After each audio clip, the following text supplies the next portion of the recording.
ஜீராசி நேயர்கள் அனைவருக்கும் இனிய நல்வாழ்த்துக்கள். எல்லோரும் நன்றாக இருப்பீர்கள். இப்பொழுது ஏப்ரல் மாதம் 6ஆம் தேதியிலிருந்து 12ஆம் தேதி வரையிலான இந்த வார ராசி பலன்கள் எப்படி இருக்கும் பார்த்தலாம். தனுசு ராசிக்காரர்களுக்கு உன்னதமான நல்ல வாரமாகவே இந்த வாரம் கண்டிப்பா அமையுங்க. ராசிநாதன் 7ஆம் இடத்திலேயே வலிமையாக இருக்க உங்களுடைய 10ஆம் அதிபதியான ராசிநாதனுக்கு வீடு கொடுத்த புதன் இப்போது 4ஆம் இடத்தில் நீச்சனானாலும் பரிவர்த்தனை அமைப்புகள் வர்றார். ராசிநாதனே 4ஆம் இடத்தோடு தொடர்பு கொள்வது என்பது இதுவரைக்கும் இல்லாத அளவிற்கு ஒரு சுகம் சார்ந்த விஷயங்கள்ல ஒரு வீட்டுக்கு அந்த பொருள் வாங்கணும், வீட்டுக்கு இந்த பொருள் வாங்கணும்னு நினச்சிக்கிட்டே இருந்து தள்ளி போயிருந்தவர்கள் எல்லாருக்குமே இந்த வாரத்தில் இதை வாங்கியே தீரலாம். பரவாயில்ல, மனைவி ரொம்ப நாளாக விரும்பி கேட்டாங்க, கணவன் ரொம்ப நாளாக விரும்பி கேட்டாங்க, இதை வாங்கிடலாம், புள்ள ரொம்ப நாளாக வாங்கி விரும்பி கேட்டுச்சு, ஒரு கடனை வாங்கினாலும் அல்லது இந்த மாத சம்பளத்தை இப்படியே போட்டுருவோமே என்கின்ற மாதிரியாக மாத ஆரம்பமாக இருந்த கையில் கிடைக்கக்கூடிய காசை நல்ல விதமாக பிள்ளை, புருஷன், பொண்டாட்டின்னு செலவு பண்ணக்கூடிய ஒரு நல்ல அமைப்பு இப்போது கண்டிப்பாக உண்டு. வியாபார பெருமக்களுக்கு மிகப்பெரிய லாபங்கள் கிடைக்கும். 5-10 கூடியவர்கள் இப்போது ஒன்றாக சேர்ந்து 4ஆம் இடத்தில் அமர்ந்து 10ஆம் இடத்தையே பார்ப்பது என்பது தொழில் முனைவோர்கள் அல்ல அவ்வளவு பேருக்குமே லாபங்கள் வரக்கூடிய தன்மை. வியாபார பெருமக்களுக்கு இதுவரை இல்லாத அளவிற்கு ஒரு அளவிற்கு பணம் வரவுகள் வரக்கூடிய தன்மை. விவசாய பெருமக்களாக இருக்கட்டும் அல்லது இளைய பருவத்தினர் ஒரு 30 வயதுகளுக்குள்ள இருக்கக்கூடிய சோசியல் மீடியாவில் கலைத்திறமையில இதில் ஜெயிக்கணும்னு நினைக்கக்கூடிய இளைய பருவத்தினர் எல்லாருக்குமே ஓரளவிற்கு நற்பெயர், நற்புகழ் போன்றவைகள் கிடைக்கக்கூடிய அமைப்புகள் இப்போது கண்டிப்பாக அத்தனை தனுசு ராசிக்காரர்களுக்கும் உண்டு. சிலருக்கு நான் அடிக்கடி சொல்றது மாதிரி அந்நிய இன மத மொழி பேசுகின்ற ஒருவரின் மூலமாக சமீபத்தில் அறிமுகமான ஒருவரின் மூலமாக நன்மைகள் இருக்கக்கூடிய அமைப்பு. வேலை மாற்றங்கள் இருந்தாலும் கூட வேலையில் ஏதாவது நல்லதுகள் நடக்கக்கூடிய தன்மை. மிக மிக முக்கியமாக சம்பள உயர்வு, பதவி உயர்வு போன்றவைகள் கிடைக்கக்கூடிய அமைப்பு. கடந்த காலத்தில் பெண்ணால மன அழுத்தத்தை அடைந்தவர்கள், ஆனால மன அழுத்தத்தை அடைந்தவர்களுக்கு அந்த எதிர்பாலினத்தவரின் மூலமாக இன்னொரு நட்பு கிடைக்கக்கூடிய அமைப்புகள் எல்லாம் இப்போது கண்டிப்பாக தனுசு ராசிக்காரர்களுக்கு உண்டு. பெரிய சோதனைகள் இப்போது கிடையாதுங்க. 3ஆம் இடமும் 4ஆம் இடமும் வலிமையாக நல்லாவே இருக்குது. 10ஆம் இடத்தை 4 கிரகங்கள் பார்ப்பது என்பது தொழில் முன்னேற்றம், பதவி உயர்வு, சம்பள உயர்வு கிடைப்பதை படுத்துகிறது என்பதால் கஷ்டங்கள் எதுவும் இல்லாத, சந்திராஷ்டமம் இல்லாத நல்ல வாரமாகவே அமைஞ்சிருக்குங்க அத்தனை தனுசு ராசிக்காரர்களுக்கும் இந்த வாரம். மகர ராசிக்காரர்களுக்கு ராசிக்கு 11ஆம் இடத்துல சந்திரன் வலிமையாக இருக்கிறார். வார ஆரம்பத்தில் சந்திராஷ்டமம் இந்த வாரத்தில் கிடையாது. 11ஆம் இடத்துல இருக்கக்கூடிய சந்திரன் அப்புறம் வார இறுதியில் 12ஆம் இடமும் அதுக்கப்புறம் 1ஆம் இடத்துலையும் ராசியிலையும் இருக்கிறார். 12ஆம் இடத்துல அவர் குருச்சந்திர யோகத்தில் அமைவது என்பது புதன்கிழமை வியாழக்கிழமை நடக்கிறதுன்றதுனால இந்த புதன்கிழமையும் வியாழக்கிழமையும் செலவுகள், பயணங்கள், இதனால நன்மைகள்.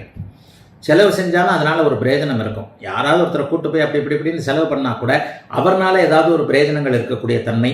சிலருக்கு வடக்கு திசை, வடகிழக்கு திசை நோக்கிய பயணங்கள், அதன் மூலமாக நல்ல அறிமுகங்கள் கிடைக்கக்கூடிய தன்மைகள் என பெரிய அளவில் சோதனைகள் எதுவும் இல்லாத இயல்பான நல்ல வாரமாக இந்த வாரம் அமைஞ்சிருக்குங்க. மகர ராசிக்காரர்களுக்கு மெதுமெதுவாக நன்மைகள் அப்படியே அதிகப்படக்கூடிய அமைப்பு. ஒவ்வொரு நாளும் ஒரு இம்ப்ரூவ்மெண்ட் இருக்கக்கூடிய அமைப்புகள் மகர ராசிக்காரர்களுக்கு உண்டு. 3ஆம் இடத்துல இப்போது பாக்கியாதிபதி நீச்சத்தை அடைந்து அப்படியே தன்னுடைய பாக்கிய அமைப்புகளை பார்க்கக்கூடிய வாரமாக இந்த வாரம் கண்டிப்பாக அமையும். ஆனால் அவர் 6ஆம் இடத்தோடு தான் பரிவர்த்தனை அடைகிறார். 6ஆம் இடத்தோடு புதன் பரிவர்த்தனை அடைவது என்பது ஒரு நிலையில கடன் சார்ந்த விஷயங்கள்ல இதுவரைக்கும் இருந்து வந்த கவலைகளை விலக்கக்கூடிய தன்மையாகத்தான் கண்டிப்பாக அமையும். பெருசாலாம் கடன் தொல்லைகள் இருக்காதுங்க. ஏன்னா கடனை அடைச்சிட முடியும்னு உங்களுக்கே நம்பிக்கை வரும். யாராவது ஒருத்தர் அப்படி இப்படி கேட்டால் கூட ஃபோனில் கேட்டால் கூட எப்பா இருப்பா ஓடிலாம் போல அடைச்சிருவோம்ப்பா, என்ன இப்போ உனக்குப்பா காசு தானே கொடுத்துருமியா வையா என்னையா அப்படின்ட்டு ஒரு மாதிரியா நம்பிக்கையாக பேசுவீங்க. எதிராளி கொஞ்சம் வாயடைச்சு போயிட்டு கொஞ்சம் என்ன பேசுறதுன்னு தெரியாமல் ஃபோனை வச்சுருவார். இல்லை நேரில் வரும்போது கூட சரி கொடுத்துட்டு போங்க அப்படின்ற மாதிரி, கொடுத்துருங்க அப்படின்ற மாதிரி போவார். அதனால் கடன் தொல்லைகள், ஆரோக்கிய குறைவுகள் இதில் எல்லாம் பெரிய அளவில் கஷ்ட நஷ்டங்கள் கண்டிப்பாக இருக்காது. நம்பிக்கை இருக்கும், தொழில் நன்றாக இருக்கும், வேலையில் மாற்றங்கள் இருக்கும். 60 வயதுக்கு மேற்பட்ட அத்தனை மகர ராசிக்காரர்களுக்கும் ஒரு 10 வயது குறைந்தாற் போல எதிலும் ஒரு நன்மைகள் அதிகம் இருக்கக்கூடிய, இளைஞர்களுக்கு வாழ்க்கையின் மீது நம்பிக்கை இருக்கக்கூடிய, சில புதிய அறிமுகங்கள் கிடைக்கக்கூடிய யோக நல்ல வாரமாக அமைஞ்சிருக்குங்க மகர ராசிக்காரர்கள் எல்லோருக்கும் இந்த வாரம். கும்பராசிக்காரர்களுக்கு இப்போது 2ஆம் இடத்துல அட்டமாதிபதி நீச்சத்தை அடைகிறார். புதன் நீச்சத்தை அடைகிறார். 5-8 கூடியவர். 5-8 கூடியவர் நீச்சத்தை அடைந்தாலே என்ன நடக்கும்னு பார்த்தீங்கன்னா பிள்ளைகளால் ஏதாவது செலவு இருக்கும்.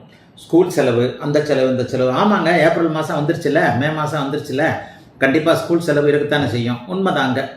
அந்த ஸ்கூலில் சேர்க்கறது, இந்த ஸ்கூலில் சேர்க்கறது, பிள்ளைங்க ஒரு 5 மார்க் 10 மார்க் ஜாஸ்தி எடுத்திருந்தா அந்த காலேஜ் கிடைக்கும், இந்த காலேஜ் கிடைக்கும், இப்படி இருக்கே அப்படி இருக்கேன்ற மாதிரியாக ஏதாவது ஒன்றை பற்றி சிந்தனை அப்படியே பிள்ளைகளை பற்றி இருக்கக்கூடிய அமைப்புகள் கண்டிப்பாக உண்டு.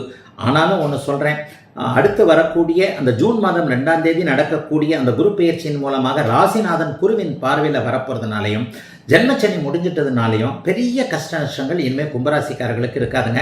இந்த வாரம் சந்திராஷ்டம அமைப்புகள் எதுவும் இல்லை. சந்திரன் 10, 11, 12 ஆகிய இடங்களில் இந்த தடவை உங்களுக்கு வர்றாரு.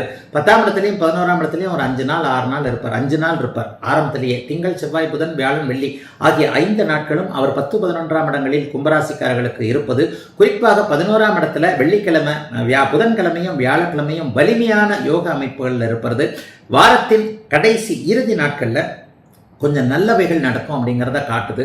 சட்டப்பூர்வமான போராட்டங்களில் இருக்கக்கூடியவர்கள், யாராவது ஹெல்ப் பண்ண மாட்டாங்களான்னு இருக்கிறவங்க எல்லாருக்குமே ஹெல்ப் கண்டிப்பாக உண்டு. அடுத்தவருடைய கையை எதிர்பார்த்துட்டு இருந்த காலம்லாம் இப்போ முடிய போகுது. நீங்களே சொந்தமாக சம்பாரித்து நீங்களே சொந்தமாக நிலைத்து நிற்கக்கூடிய அமைப்புகள்லாம் இந்த வாரத்திலிருந்தே கும்பராசிக்காரர்களுக்கு படிப்படியாக உருவாக போகிறது. கும்பராசிக்காரங்க 3 வருஷமாக இருந்த அந்த கஷ்டம் இனிமேல் இன்னொரு 10, 15 வருஷத்துக்கு வரவே வராது. பொறுமையாக இருங்க, நிதானமாக இருங்க, கண்டிப்பாக நல்லவைகள் நடக்கும்.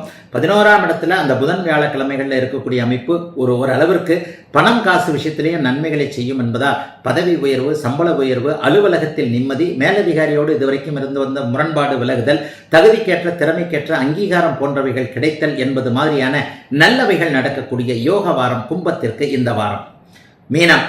மீனராசிக்காரர்களுக்கு 9, 11 ஆகிய இடங்களில் 9ஆம் இடம், 10ஆம் இடம், 11ஆம் இடம், அந்த 3 இடங்களில் சந்திரனுடைய இயக்கம் இருக்குது. இந்த வாரம் உங்களுக்கு சந்திராஷ்டிரமம் கிடையாது. போன வாரமே உங்களுக்கு சந்திராஷ்டிரமம் முடிஞ்சு போச்சு. ஆக சந்திராஷ்டிரமம் முடிந்து விட்ட காரணத்தினாலும் சந்திரன் வலிமையாக இருக்கின்ற காரணத்தினாலும் 1, 4 அதாவது 4, 7ஆம் அதிபதியான புதன் இப்போது அப்படியே பரிவர்த்தனை என்கின்ற நல்ல அமைப்பில் இருக்கின்ற காரணத்தினாலும் பரிவர்த்தனையின் மூலமாக ராசிக்கே திரும்ப ராசிநாதன் வரக்கூடிய சூழல்கள் வருகிறது. எதையும் கான்ஃபிடென்ட்டாக அப்படியே சமாளிக்கக்கூடிய அமைப்புகள் இப்போது மீனராசிக்காரர்களுக்கு உண்டு.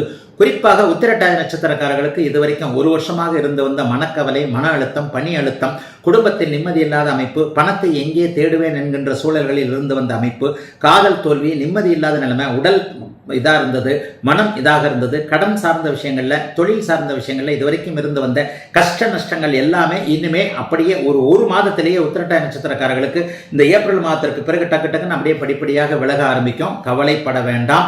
மீன ராசியில் உத்திரட்டாதி நட்சத்திரத்தில் பிறந்தவர்களுக்கு அப்படியே சோதனைகள் விலகப் போகின்றன. ரேவதி நட்சத்திரக்காரர்களுக்கு அப்படியே படிப்படியாக ஏதாவது ஒரு டார்க்னஸ், ஒரு பின்னடைவுகள் ஏற்படுற மாதிரி சில தோற்றங்கள் இருக்கும். ஆனால் நல்ல வேளையாக ராசிநாதன் வலிமையாக இருக்கிறார். நெகட்டிவ் அமைப்புகள் இருக்கத்தான் செய்யும். சும்மாலாம் பொய்யெல்லாம் சொல்லக்கூடாது. ஏதாவது ஒருத்தர பின்னாங்கால இருந்து இழுக்கிற மாதிரியாக, அதாவது ஏதாவது ஒன்று சொல்லுவோமே, நான் ஒன்று செஞ்சாலும் வேற மாதிரி அதிர்ஷ்டம் வேற மாதிரி இருக்குன்னு சொல்லுவோமே, அந்த மாதிரியான சில விஷயங்களில் தடுக்கி விழக்கூடிய அமைப்பு, எதிர்பார்த்தது கிடைக்காத அமைப்பு, மனக்கட்டுப்பாடு இல்லாத சூழ்நிலைகள், ஒரு மாதிரியான லவ்வில் கொஞ்சம் டைவர்ட் ஆகக்கூடிய சில சூழ்நிலைகள், அல்லது தெரிந்தே ஏறிடமாவது பேராசைப்பட்டு ஏமாற்றம் தரக்கூடிய சில நிகழ்வுகள்லாம் இந்த வாரத்திலிருந்து அப்படியே படிப்படியாக ரேவதி நட்சத்திரக்காரர்களுக்கு ஆரம்பிக்கும். ஆயினும் 50 வயதுக்கு மேற்பட்டவர்களுக்கு நான் சொன்ன அந்த பலன்கள் கண்டிப்பாக பொருந்தாது. மற்றவர்கள் எல்லாருக்குமே கொஞ்சம் சின்ன செட்பேக்ஸ் இருக்குங்க. ஆனாலும் எதையும் சமாளிக்கக்கூடிய விதமாக ராசிநாதன் பரிவர்த்தனை அடைந்திருப்பதால் பெரிய சோதனைகள் எதுவும் இல்லாத, சந்திராஷ்டிரமம் எதுவும் இல்லாத ஒரு நல்ல சமாளிக்கக்கூடிய வாரமாகவே அமைஞ்சிருக்குதுங்க மீனராசிக்காரர்கள் எல்லோருக்கும் இந்த வாரம்.